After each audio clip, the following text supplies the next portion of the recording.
Di tanah Jawa, di antara kabut pagi dan bisikan angin, tersimpan sebuah kisah yang tak pernah benar-benar selesai diceritakan.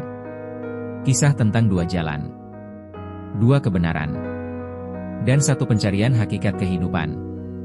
Inilah kisah Syekh Siti Jenar dan Sunan Kalijaga. Syekh Siti Jenar dikenal sebagai sosok yang berani menembus batas.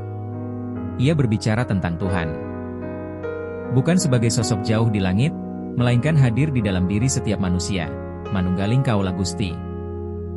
Baginya, mengenal Tuhan berarti mengenal diri sendiri. Namun ajaran itu terlalu tinggi bagi banyak orang, terlalu berani, dan terlalu berbahaya bagi mereka yang belum siap.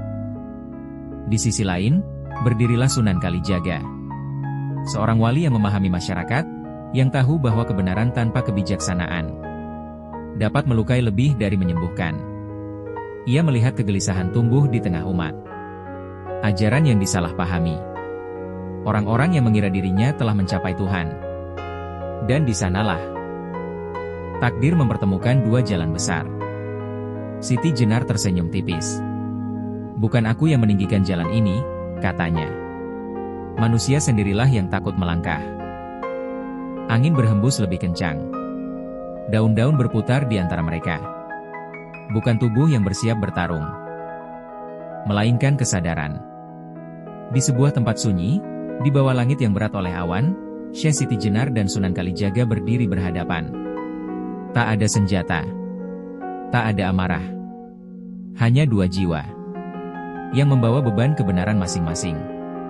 Sunan Kalijaga berkata pelan, "Ilmumu tinggi, wahai Syekh. Tapi tidak semua mampu memikulnya." Di antara mereka, ruang seakan retak. Dunia menghilang. Yang tersisa hanyalah cahaya.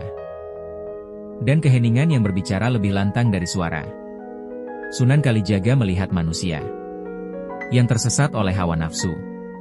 Siti Jenar melihat manusia yang terpenjara oleh ketakutan pada kebenaran.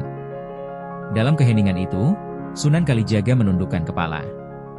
Bukan tanda kalah, melainkan tanda memahami bahwa tidak semua kebenaran harus diteriakan, dan tidak semua jiwa siap mendengarnya. Siti Jenar tersenyum untuk terakhir kalinya. Tubuhnya perlahan memudar, menjadi cahaya yang menyatu dengan semesta. Ia tidak mati.